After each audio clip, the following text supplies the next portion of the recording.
Hey guys, welcome to the Python for Beginners course. Previous भिडियोमा हामीले escape sequencesको बारेमा पढेका थियौं र यस भिडियोमा हामीले escape sequencesलाई normal textको जस्तै कसरी प्रिन्ट गर्ने भन्ने बारेमा पढ्नेछौं. So let's start. अब escape sequencesलाई normal textको जस्तै प्रिन्ट गर्ने भन्नुको अर्थ जति पनि escape sequencesहरु रहेका छन् तिनीहरुलाई as it is प्रिन्ट गर्नु हो. For example, \n भनेको एउटा escape sequences हो र हामीलाई यो \n नै प्रिन्ट गर्नु छ भने कसरी प्रिन्ट गर्ने त? फर एक्जाम्पल अब यसलाई प्रिन्ट गर्नु पर्यो भने प्रिन्ट अनि \n र यसलाई प्रिन्ट गर्दाखेरि एउटा न्यू लाइन दिन्छ किनभने \n भनेको एउटा escape sequences हो र यसको काम न्यू लाइन क्रिएट गर्ने हो. हामीले प्रिभियस भिडियोमा escape sequences को बारेमा पढेका थियौं. सो यदि तपाईले उक्त भिडियो हेर्नु भएको छैन भने I highly recommend you to go and watch that video. \n भनेको escape sequences हो र यसले न्यू लाइन जेनेरेट गर्छ. सो यहाँ बैकस्पेस n ले एउटा न्यू लाइन जेनेरेट गरेको छ, राइट? तर हामीलाई न्यू लाइन चाहिएको छैन. हामीलाई यो \n नै चाहिएको छ. यो escape sequences हो. यो escape sequences as it is नै चाहिएको छ भने हामीले कसरी प्रिन्ट गर्ने? हामीले कसरी गर्ने त? हामीले यो \n लाई as it is कसरी प्रिन्ट गर्ने त? सो यसको लागि हामीले लजिक युज गर्न पर्ने हुन्छ. अब फर एक्जाम्पल .n अनि वेब यो आउटपुटलाई हामीले प्रिन्ट गर्नु छ भने हामीले कसरी प्रिन्ट गर्छौं त? अब डार्क भनेको एउटा नर्मल टेक्स्ट हो. सो यसलाई प्रिन्ट गर्न सजिलो हुन्छ. यसलाई as it is प्रिन्ट गर्न सकिन्छ. तर \n भनेको escape sequences हो. सो यसलाई कसरी प्रिन्ट गर्ने त? as it is. सो यसको लागि अब प्रिन्ट डार्क लेख्नु पर्यो र डबल \n अनि त्यसपछि n त्यसपछि वेब. अब यसलाई प्रिन्ट गरी हेरौं त है कस्तो आउटपुट दिन्छ.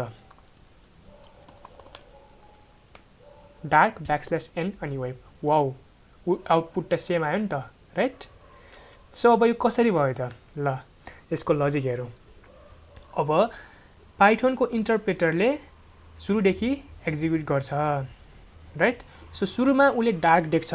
डार्क भनेको एउटा स्ट्रिङ हो, एउटा क्यारेक्टर हो, जस्ट अ सिम्पल टेक्स्ट हो भन्न पर्यो, राइट?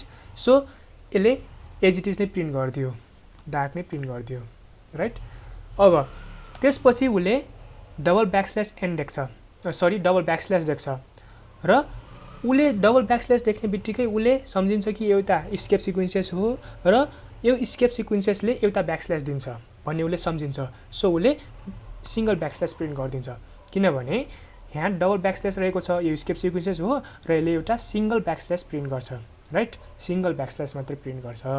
सो पाइथनको इन्टरप्रेटरले यो दुईटा डबल \/ देख्ने बित्तिकै उले सिंगल \/ प्रिन्ट गरिदिन्छ.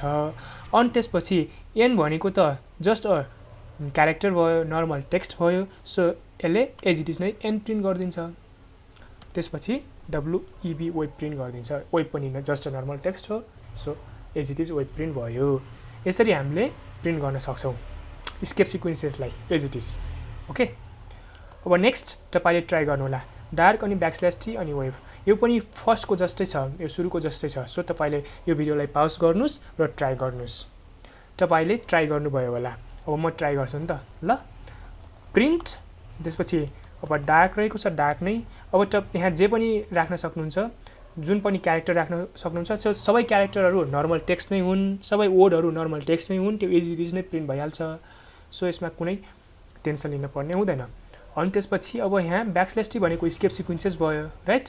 अब escape sequences छ भने पहिलाको जस्तै हामीले डबल \/ अनि t राख्न सक्छौं. So web web, right?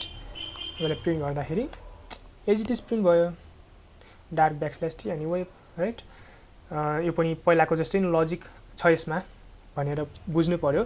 सुरुमा डबल \/ छ, डबल \/ ले सिंगल \/ दिने भयो, राइट? अनि त्यसपछि t भनेको जस्ट अ नर्मल टेक्स्ट भयो, नर्मल क्यारेक्टर भयो. सो t को t नै भयो. यसरी प्रिन्ट गर्न सक्यौ हामीले. अब नेक्स्ट दिस इज 4 \/ रहेको छ र हामीले यो चारवटा \/ नै प्रिन्ट गर्नु छ भने हामीले कसरी गर्न सक्छौं त?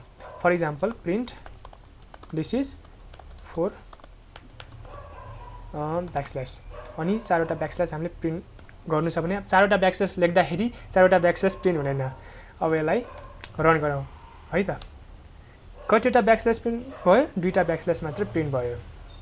ओके, किन भयो त भन्दाखेरि अब फेरि यसलाई रन गर्छु म दुईटा ब्याकस्ल्यास प्रिन्ट भयो राइट किन भयो त भन्दाखेरि पाइथनको इन्टरप्रेटरले दुईटा ब्याकस्ल्यास देख्ने बित्तिकै यो एउटा एस्केप सिक्वेन्सेस हो भने ठान्छ र उसले सिंगल ब्याकस्ल्यास प्रिन्ट गरिदिइहाल्छ अनि त्यसपछि दुईटा ब्याकस्ल्यासको काम सकिन्छ अनि त्यसपछि पाइथनको इन्टरप्रेटर अगाडि बढ्छ अनि अगाडि पनि दुईटा ब्याकस्ल्यास देख्छ दुईटा ब्याकस्ल्यास देख्ने बित्तिकै उसले फेरि यो एस्केप सिक्वेन्सेस भन्ने सम्झिन्छ र सिंगल ब्याकस्ल्यास प्रिन्ट गरिदिन्छ सो यसरी दुईटा ब्याकस्ल्यास मात्र प्रिन्ट भएको हो राइट दुईटा ब्याकस्ल्यास यहाँ प्रिन्ट भएको हो तर हामीलाई चारवटा ब्याकस्ल्यास प्रिन्ट गर्नु छ भने हामीले कसरी गर्न सक्छौँ त त्यसको लागि हामीले 8वटा यहाँ युज गर्नुपर्ने हुन्छ 8वटा ब्याकस्ल्यास ओके 5 6 7 8 अब 8वटा ब्याकस्ल्यास युज गरेर प्रिन्ट गर्दाखेरि के प्रिन्ट हुन्छ त 4वटा ब्याकस्ल्यास प्रिन्ट हुन्छ ओके सो यहाँ के भयो त भन्दाखेरि दुईटा ब्याकस्ल्यासले एउटा ब्याकस्ल्यास दियो अनि फेरि दुईटा ब्याकस्ल्यासले अर्को ब्याकस्ल्यास दियो